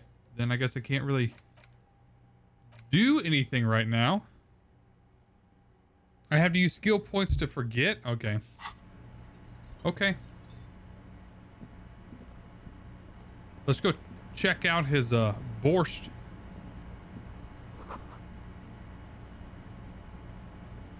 The man ponders his cooking utensils and gives you a little nod, acknowledging your presence. Leo said you're friends with Manana. Is that true? The mention of manana gets his attention. He smiles and delivers a whole slew of unfamiliar words and lively gestures. Then he falls silent again. Okay. They're friends. What's in that borscht you're making there? The man says a couple of sentences in that strange language of his and then seems to wait for you to speak. I'm pretty sure he asked you a question. He doesn't know your language. You can just say something cool in return. Mercury rising. Sorry, I don't understand. Just one word. Sounds quizzical. Then he awaits your answer with his brow arched. Yes. Borscht need more vodka? Okay, so it's vodka that keeps the men happy and in good spirits. Clever move by the Union.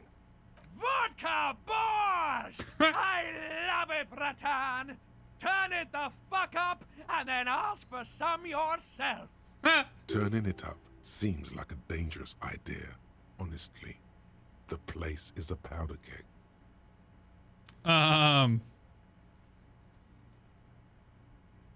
You know what? Ooh, we could cut it. No, cut it. The cook gives you a long, disappointed look, then turns the stove off and seems to wait for you to speak. We're gonna leave. Ha! Suck it, nerds. No more vodka borscht for you. Oh, what's the gardener doing?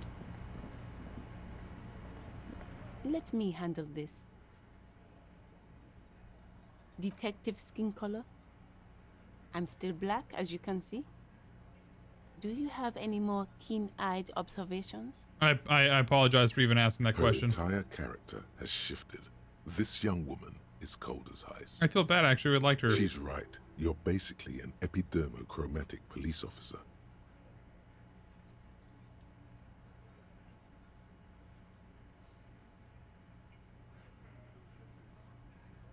I was just making an observation. I was reacting to stimuli.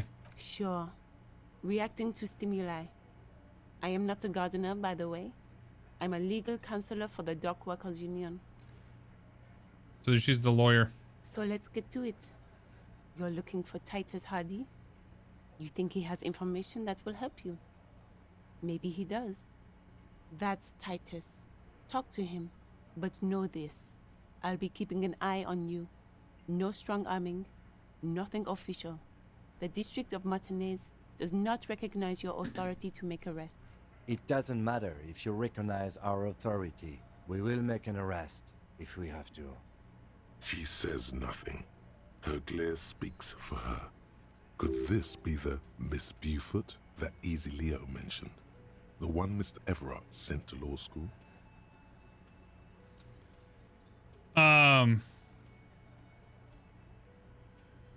Are you Lizzie Elizabeth Miss Beaufort? I suggest not wasting time on trivial pleasantries and focusing on why you are actually here. Titus Hardie. Even though she has excellent control over herself, something moved behind her eyes. In the way she stands. In her face. You caught her off guard. Push her some more. Hardie? Not yet. I had another question. No. Talk to Titus. What if I want to talk to you, not Titus? What you want is of no significance, officer. Don't test your authority. In Martinez, you are no one. I saw what you were thinking. You want to say, what are you going to do to me? Don't. Just because it's in your head doesn't mean you have to say it. You will not lose out on anything good by not saying it. Why are you so aggressive? Aggressive? You make your living enforcing violence. These people are just dock workers. So you were spying on us, and now you represent murder suspects. Just dock workers. Listen, you moral intern lackeys. You're a mob, enforcing the unlawful privatization of Revachol. 20 fat men in the Occident are stealing it all, and you're their bodyguards. Fuck yeah. So ask what you came to ask, or get back to your commanders. Dun dun dun dun dun. I like that good start. Let's take it up a step further. Armed uprising. What are the union's plans? Look, a comedian. Do your job, ask your questions, then get out of Martinez. Strange. It's as if people don't believe a cop could be a socialist revolutionary. Okay. Let's go talk to Titus, I suppose. This is where you say your bit.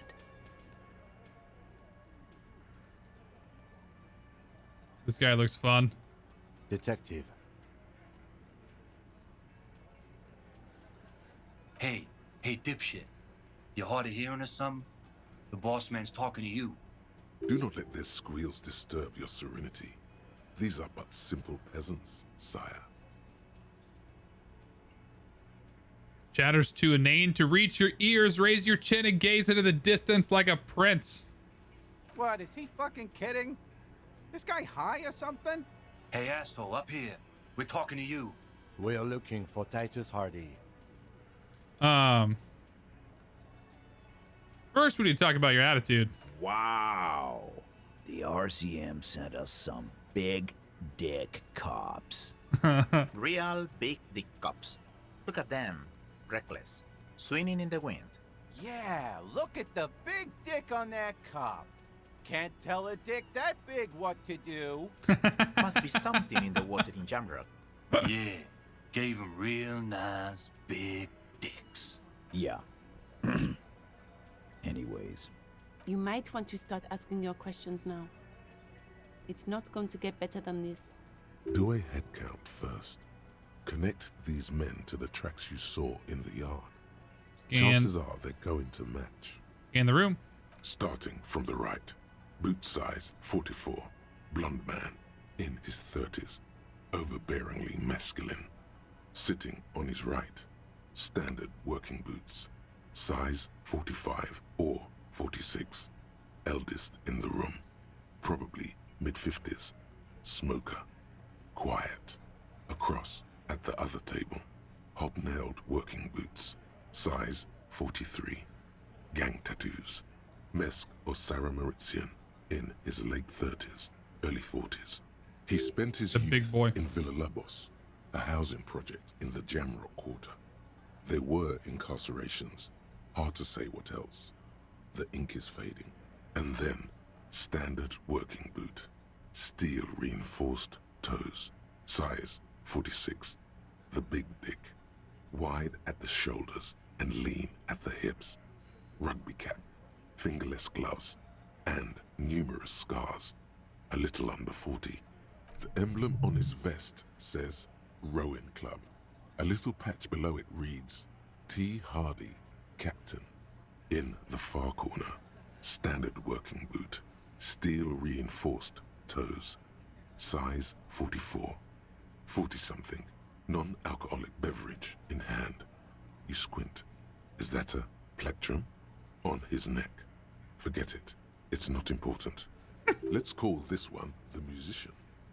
Size 41, with the light step. Not a child, after all. An older man with a rat face, mean, watery eyes, and 2 front teeth missing. In the middle, heaving and wheezing. Big guy. Boot size 46, deep marks. Probably carried the victim over. He alone is 130 kilos. Add the man in armor, and you could easily exceed 220.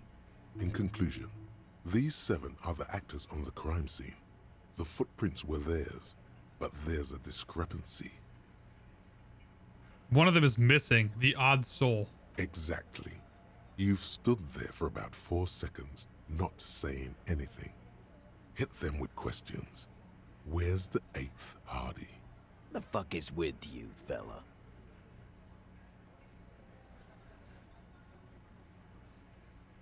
I found 8 sets of footprints, but there's only 7 of you. Where's the 8th Hardie boy? What are you talking about, madman? There's no 8th Hardie boy. There's 7 of us and we're all here. Or what? You want to be the 8th Hardie boy? We ain't hiring. Actually, boss, we've been talking and we think she could maybe... Shut the fuck up, Glenn! I do the talking here. Now what the fuck do you want, cop? It has to be good, if he won't let you pursue it. Looks like the lieutenant thinks so too. So let me get this straight. There is an 8th Hardie boy. It's a she, and you don't like us talking about her? That's right. We're not talking about this. This is a private Hardie boys matter. Nothing to do with your shit. And you're not cops here. Don't go digging around if you don't want a bullet in the back of your head. I'm watching you. Good. We are all watching each other. Officer, your question. There's no point in pushing it further, he thinks. This is already a victory. We'll learn more about this 8th Hardie sooner or later. All right. Let's ask him though. The man hanged in the backyard. Did you do it? So, you're not just here to swing your big dick. You're here for the pretty boy. A real looker, that one. Stinks like shit, too. They couldn't get him down, boss. He's still up there, stinking up the place. Funny. But my partner and I have a serious matter to discuss with you. Why is there a container belt around the dead man's neck? Container belt? Like we use in the harbor? Yeah, why? Because we took it from the harbor where we work. Then we went out back and used it to hang him.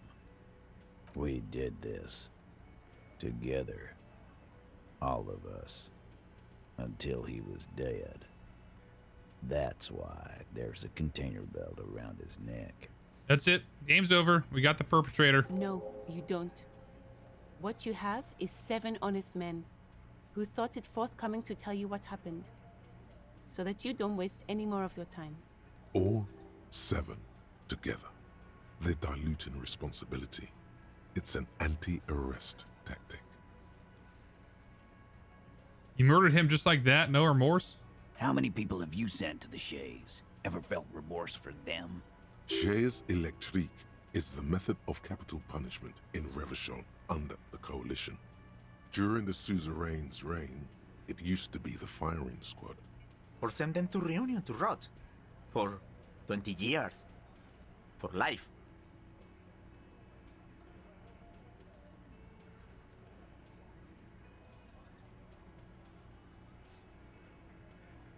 Honestly, I drink so much, I can't really remember anyone I sent behind bars. Doesn't remember them. He just forgets. Are you hearing this, Titus? Ain't no use keeping a stiff catalog in your head. That's for sure.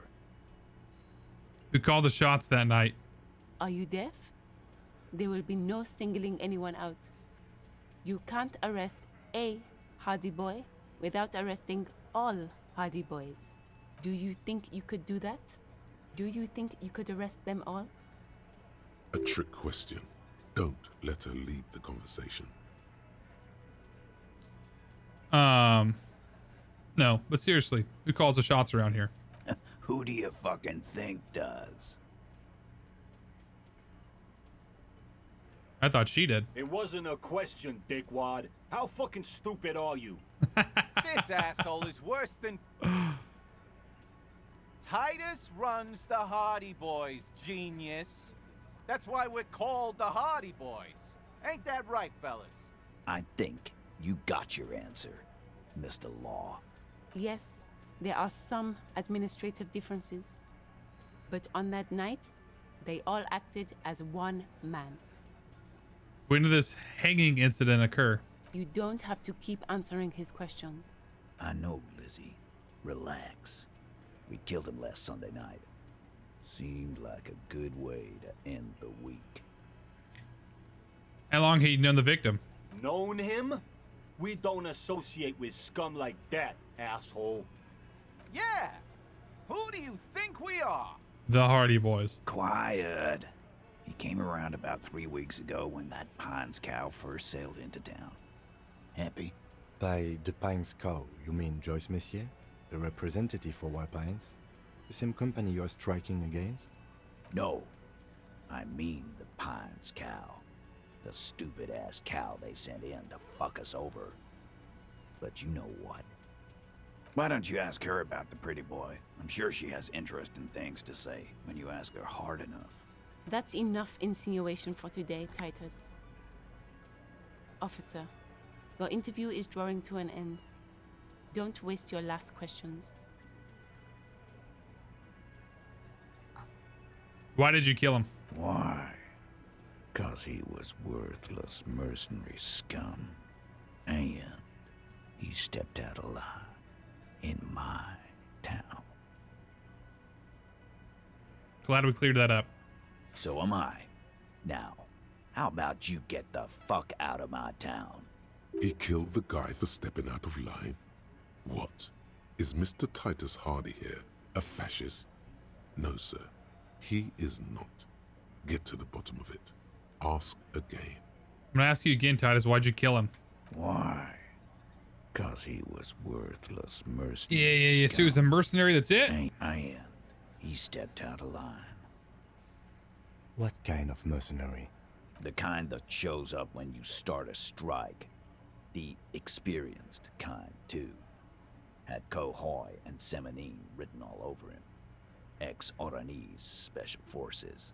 A live grenade. Right here in our bar. This one has a special gripe with him coming here.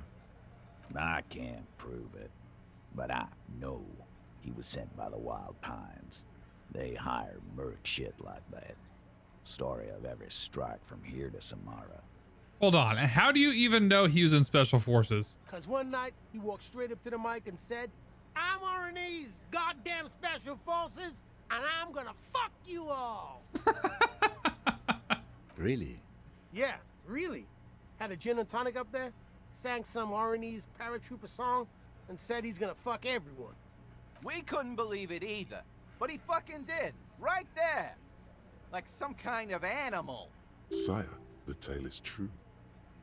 This is a serious violation of the karaoke code. Okay, besides crimes against karaoke, what did he actually do wrong? Wrong? He harassed women, raped one, harassed workers, threatened to kill some as a warning. From rape to harassment to threats of violence. Why the strange de-escalation? He regrets mentioning it. Hopes you didn't notice. To kill us all, if we don't open the gates, if we don't let the scabs in, if we don't bend over. That was before he started coming here. Yeah, he said it was his favorite joint now. Started coming here every night. Drinking, grabbing girls. Grabbed one of ours mid-karaoke, right there on the stage. He grabbed someone? Yeah. This girl's on the mic. A beautiful girl, young. Gets into the second verse of Lover Lake. The fucker grabs her legs, starts screaming. "Show me your cunt! Why don't you show me your cunt?" Then, he gets knocked on the head with a wine bottle. Doesn't even fall down. Was this the same girl who was sexually assaulted? Aren't you fucking listening? My man is talking to you. He took care of it. They got the girl out before anything else could happen. Yeah, me and Eugene got around. Aren't you fucking listening? There's something odd here. Seems like they don't want to talk about that rape Titus mentioned. Why not? This is a serious allegation. Make them talk about it. Right, but who did he rape then? This is a very serious allegation. No, you're not getting the name. That's a Martinez matter, and I'm not discussing it with you clowns.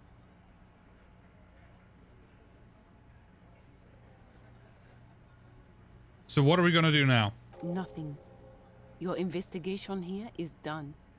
Leave Martinez, go back to your stations where you belong. I think we're going to stick around, thanks. Some things don't add up here, Titus. I've done this job for long enough to know that people don't just confess to first-degree murder, even if it is a group responsibility. We're going to look into this. Good luck with that.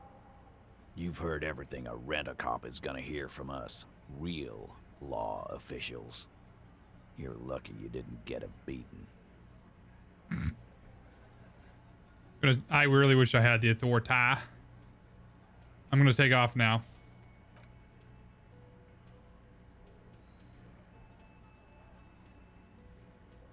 They were fun. Unbelievable. I've got nothing to say to you. Why are you wasting your time? Are you the Hardie girl? I am not. You could be, Liz. You could be anything. You could even be a model. Even a mod? Glenn, I went to law school. I am an attorney. He's right. With a face like that, she could be on the cover of Le Debutante International. Get a grip, Glenn. She went to law school. So fucking what? Lots of models are actually really smart people, fuckwad. No, Glenn, they aren't. This didn't change her opinion of you. It's not her. She's not a Hardie girl. Definitely.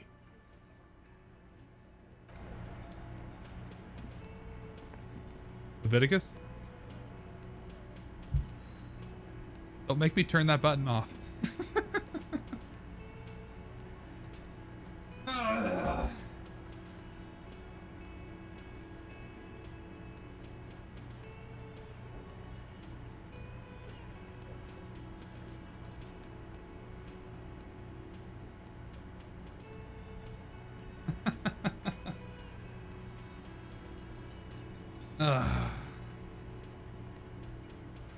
Okay, what else we got going on here? This guy got anything to say? Nope. I've done nothing wrong. Just a moment. And there's no public phones nearby? The closest phone booth is down the coast. Sorry for the inconvenience, ma'am. It's fine, I understand. Thank you anyway. I'm glad to see you again, dear. Good day, ma'am. Everything all right? Please don't trouble yourself about me, sweetie. I was just hoping to make a call, but the Whirling's phone line isn't working. The union office probably has a phone, but I can't really get there. Or to the phone booth down the coast. And Gary's phone is dead too. Wait, what's wrong with the phone line? The manager was vague about it. Why do you use the phone anyway? To let the young woman who's house-sitting for us know that we may be delayed. Morel, my husband, and our friend Gary were supposed to get back by Monday night, but they're still missing, and I haven't heard from them. I was also hoping she'd heard from Morel.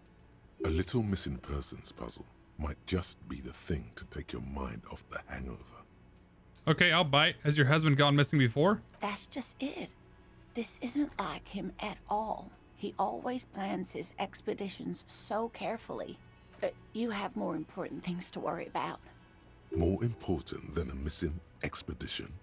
I don't know. Expeditions often lead to something interesting. What is this expedition your husband was on? Just some field work, sweetie.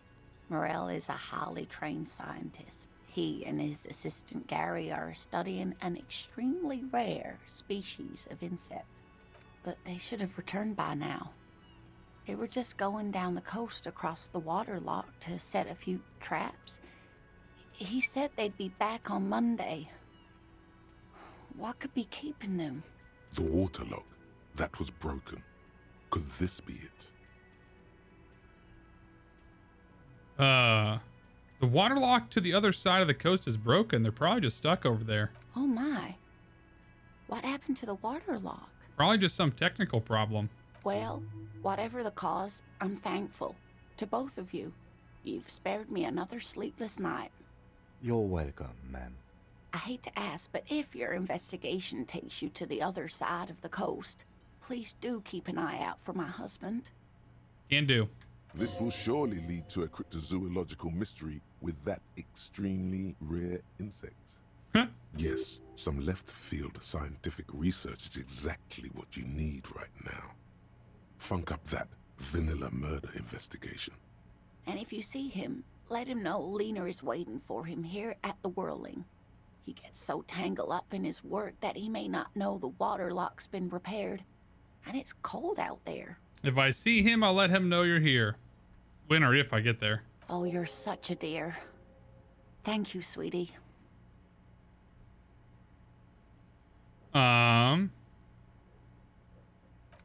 Cool. Cool. What time we got? 9 o'clock? I may call it early tonight. May call it an early night.